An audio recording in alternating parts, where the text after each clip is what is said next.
Hello, my name is Kamaya Mayfield, and today I will be talking to you all about COVID 19 and answering any questions that may be underlying that you might have on the topic.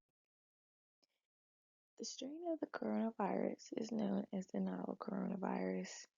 This simply means that the specific strain has never really been identified before by scientists or people who study viruses. Coronavirus typically causes the common cold and has been known to cause MERS and SARS. MERS is the Middle East Respiratory Syndrome, and SARS is a severe acute respiratory syndrome. How to contract COVID 19? It can invade the body via droplets from coughing or sneezing, and it can even get to you via surfaces that are contaminated, such as doorknobs, handrails, or shared surfaces. After the virus has entered the body, it attaches itself to a cell receptor in the human body.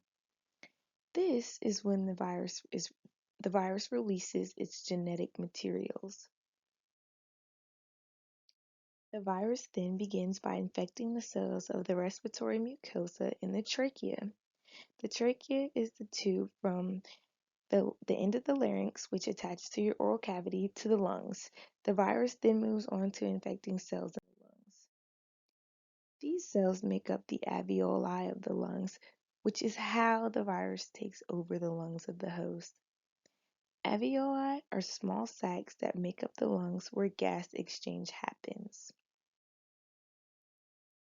This results in the damaging of the host cells. The virus fuses with the host's respiratory membrane. Once the virus does this, it is able to begin virions. Virions are matured viruses that are created from a destroyed host cell. Once these have been released from the host cell, the cell is now dead. This process happens over and over again as the virions continue to multiply and more host cells tissues are damaged. The death of respiratory cells results in the buildup of fluids in the lungs. Fluids and debris.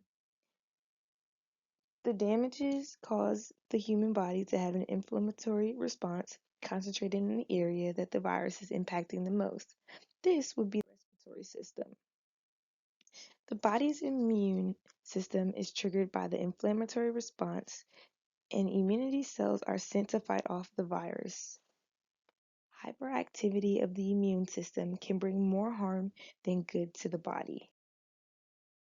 Symptoms may include sore throat, fatigue, dry cough, shortness of breath, fever, a tight chest feeling, and even coughing.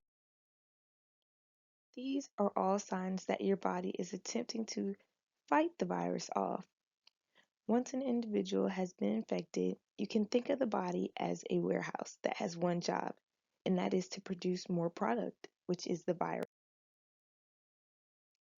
Since the virus's cell membrane is made up of lipids, it can easily be broken down by lipid solvents.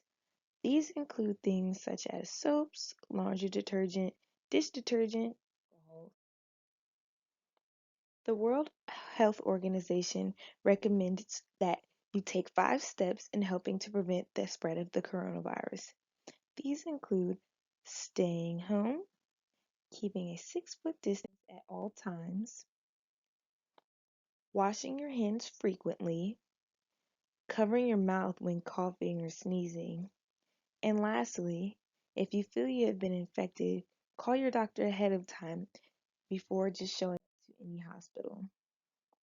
Now I would like to talk about some statistics. In Virginia, there have been 8,537 confirmed cases of the virus as of April 21st, 2020. There have been 277 deaths. Also, in the United States, there have been 823,000 plus confirmed cases with 45,665 deaths. Worldwide, there have been 2,500,000 plus confirmed cases with 176 plus deaths. Thank you for taking the time to listen to my speech today about COVID-19, and I hope that everyone stays safe.